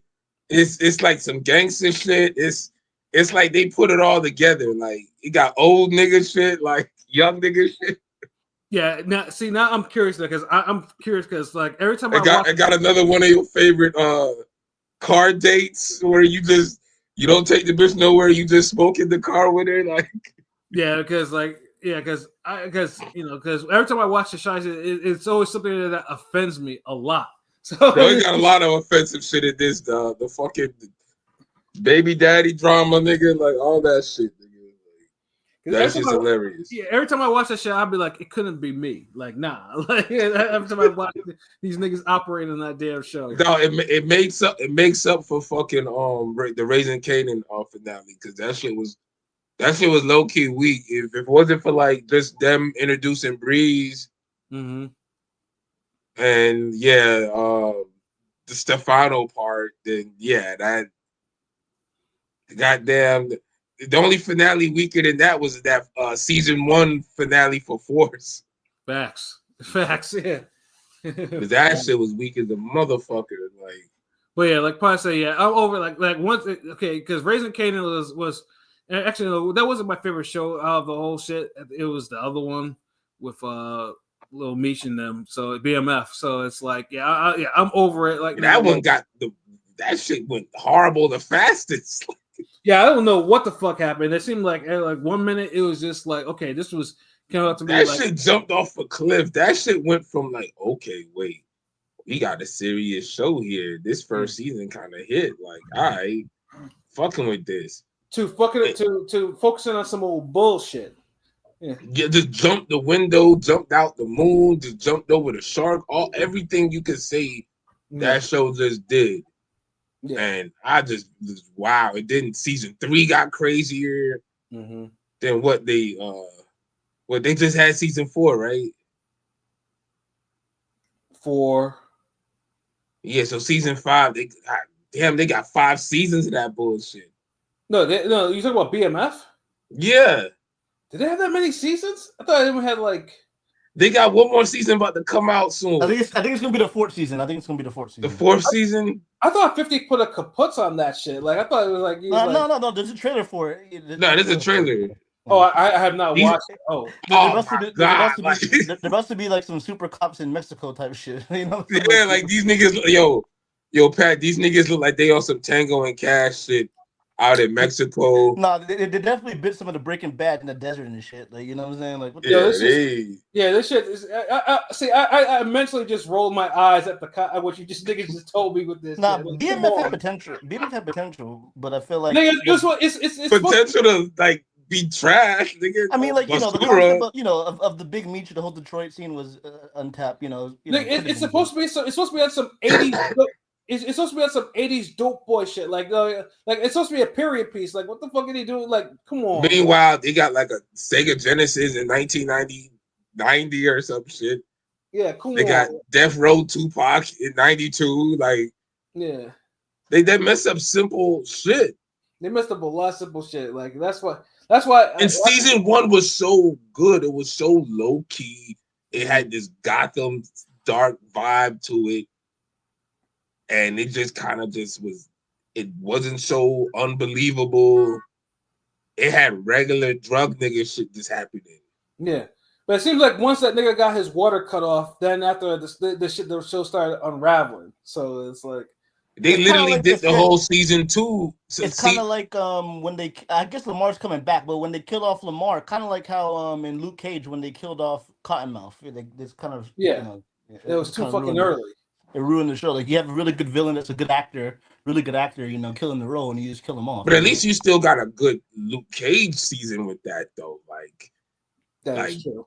The whole series fell apart in the second season.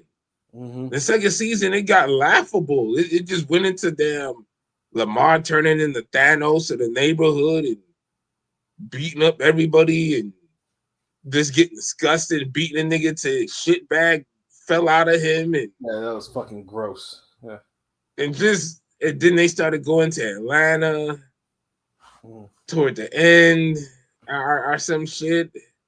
Yeah, yeah. Like the writers and the showrunners, they let that show down. Like that show could have that show should have been 50's masterpiece, and he ruined it. Fucking ruined it. And Raising Kanan, like at least it started out great. It maintained it. And then by the third season, it started just kind of like, damn, y'all kind of killing niggas.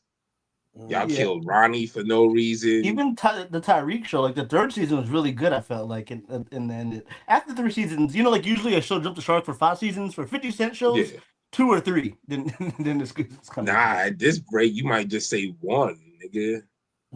Yeah. They got like a season and a half. Like, I don't know how they came out with a Fire Force season 2. Shit. Yeah. That was that Golden Boy accidental shit. Nigga, they had a Golden Boy accidental season for that. How you just set up 13 different boxing shows that sound trash, but they all just hit it out the park each event, bro? Yeah. That was for season 2, nigga.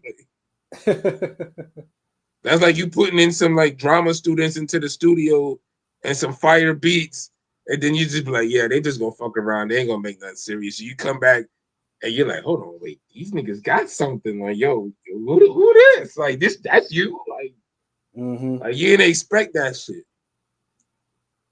But yeah, no, Force. All I know is that Force it ended on some GOAT level shit. The new season better be fire. I think it's a final season, that show too. Yeah, it'll be the final season of that. Yeah, he ended all these shits. Like, nigga, it's time to start over. But now I heard niggas are talking about there's a Power Origins coming out. I'm like, oh Lord have mercy. Like, you done ran this shit to the fucking ground. Yeah. Make some new shows. Like, no more of this no more gangster shit. Like, yeah, like just keep away from the gangster shit. I know niggas are talking about make the boxing shows. If you do it, make it a pure boxing show. Do not make this nigga fucking the promoter wife who he happens to be the plug and he's selling weight for the manager. And yeah, that should be the next poll. What is 50's next genre choice? What should it be? Should he go for comedy? You know what I'm saying? Should he stay drama but stay away from the dope? You know what I'm saying? Sci-fi? Should we put 50 in outer space, nigga? You know what I'm saying? It's options we can go with, nigga. 50 versus fantasy, the aliens. like, yeah. You want to give a sword to 50? Like, have him fight some dragons and shit? Yeah. Like 50 versus Predator, nigga. Like, I can see 50 on some Space Marine type shit. Or what if 50 tried to take over like Jordan Peele lane and be like on some introspective horror type shit? You know what I'm saying? That'll be dope too. Like niggas. I don't mind if he tried a horror. Honestly, horror's hot right now. Niggas will run to see that. That's the best thing to him to go in. If 50 did a horror movie, niggas will run to see that. I promise you. Yeah. Yeah. Honestly, I think horror is the best way because the bar for entry for horror is like a lot lower right now because horror is so fucking good. Like you could fuck around on some damn Winnie the Pooh shit and get you a horror movie that's like a 7 or an 8 out the gate. Yeah, enough with that Winnie the Pooh, Peter Pan bullshit. Man. I'm just saying, like, example, like, I'm just giving an example, like, niggas coming out of nowhere with a dumbass concept, but executing it well enough to make a decent, good film for horror. Like, no, I'm saying 50 could do that same thing. I'm talking about like real horror, like authentic Michael Myers, Jason Voorhees. Yeah. Jason Voorhees. I'm not have talking a hood about horror movie. Yeah, I'm not talking about no fucking take Mickey Mouse and make him kill Minnie type shit. Like, nah, I'm not on that bullshit. 50 ain't got to do no shit like that. Like, he could get some writers and make like a hood zombie flick, a hood Michael Myers, whatever. It ain't even got to be hood, but just with black actors, cast. You know how he do power and shit. But hood, I'm sorry. Horror, I think, would be his best Yeah, bet. you keep associating black with hood, nigga. You sound like them. No, I sound like 50. What the fuck 50 been making? I'm sorry, 50 been making just hood everything. You sound like RG3. Yeah, nigga. At this rate, Hell 50 no. gonna remake Leprechaun in the Hood. Nah, hell no. We don't need no shit like Nah, but that. those We shits was need classic. a real movie. nigga. I was talking to a coworker. Somebody mentioned Undercover Brother, and I was like, I watched number 2. Did y'all watch number 2 with Michael J. White? I forgot number 2 even existed. I never Hold on, seen what? that shit. What movie are you talking about? Undercover Brother 2. Undercover Brother number 2. Nah, I've never seen number 2. That shit was terrible. It was trash. It was trash. As far as I'm Like, even the new Stabs were better than that. as With far that as nigga, there is with that no nigga, what's his name? Eddie Long, right? What's his nigga name? Eddie Long. Eddie Griffin. Eddie Griffin. Griffin. Yeah, Eddie Griffin, Yeah. Dave Chappelle was in that. There's a 2. Yeah, the first one I was didn't even know fire. there was. Yeah, I didn't know there was a 2, nigga. Yeah, no, Second one was Michael J. White and a bunch of. It was low That's budget. like, nigga. That's like saying, "Hey, you seen Forrest Gump 3, nigga? Or run run around the track? Hell no, nigga. Nobody see that. You see Forrest. How we get the Forrest Gump 3 though? Like shit. Forrest Gump 3, the prelude. Hell no. Oh damn, but yeah, 50. He gotta switch some shit up. Facts. Ain't no more goddamn, moving weight, selling Yeah. drugs, Yeah, 50. killing a Go nigga back, that he brought back to life. go back to your team of writers, 50, and see what they can come up with, nigga.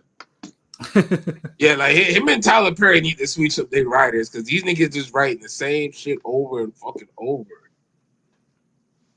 Like how every series you got, you always kill one of the characters off and bring them back to life, and no one know about it, and they do some sneaky shit. The man's done that like in every fucking series, even the series that's based on real people. Facts. Like, come on, you can't like this like damn, would it kill you to get one of the writers from Snowfall in the room or something, or Top Boy something, nigga, Gamora something, nigga? Always having niggas from The Wire in your series, nigga. Get some of the writers next, nigga. Exactly. Hell, even get some of the Atlanta writers if there was anything other than Donald and them. So it's like, get somebody, just some new, just new, fresh ideas and minds and shit like that. Yeah, you can fire that nigga who keep wanting to kill people and bring them back to life. like we done with that plot line now. Like you can only do that one or two times before it just is just too like come on. You chasing after hits. Facts. But yeah, no, I think we spit our bars for tonight. Yeah, so does anyone else have anything they want to say before we get up out of here? You trying to do a music show Thursday? Oh no, I forgot. You out. There's no show Thursday, man. We be back later next week or some shit. Yeah, after Memorial Day, because I know Memorial Day people will be doing what they be doing. Be safe. Yeah, just be fireworks. Yeah, surprisingly, people be letting off fireworks on Memorial Day, which is crazy to me. I mean, down here they will. Shit. Yeah, close the curtains. Be certain. Halliburton, Pacers in 4, nigga. Fuck the Knicks, nigga. That's what we going with, nigga. Fuck the Knicks. Word to King P. Yeah, nigga. I mean, P doesn't care. That's why I said word to King P. He's like, hey, nigga, the Nets will never win nothing, nigga. God damn. So you see, this thing is said that was nigga saying like, how I feel to root for two teams that's never going to win anything. Hey, at least my team got an all-time great. I can always cheer about Michael Jordan, nigga. What the Nets got, nigga? Vince Carter. You wasn't even alive to see it. Did you see Vince Carter play, nigga? Yes, nigga. I was on the Nets. Mm-hmm. Of course, this nigga see Vince Carter play. I was 14 when he got traded to the Nets. What are we doing? Okay. I bet he seen Alonzo Mourning play too. You ever seen them niggas in a playoff game? Yes, I did. Oh shit! Oh man, See yeah. them with a playoff game. I mean, the Nets they did come close to winning the title, though. I mean, it's not like it was all in vain. They did come close. Nigga, they had Yeah, but that whole time where they got Rick Smits and all them niggas out because of the fight, like that shit was kind of planned. True. Them niggas had Kyrie, KD, and James Harden that had no chance. I don't want to hear it. Stop. But yeah, that's a wrap, nigga. Word. So yeah, we'll be back after Memorial Day. So obviously, if y'all while on Memorial Day, just make sure you be safe about it, and don't drink too much. Don't eat too much. Don't smoke too much. You know what I'm saying? Just make sure you keep yourself like on everything on the level. And we'll be back next week, man, for another show, man. Definitely. And it's definitely a show that we need to have because there's a lot of negative opinions about this particular topic we're going to talk about next week. But definitely looking forward to that.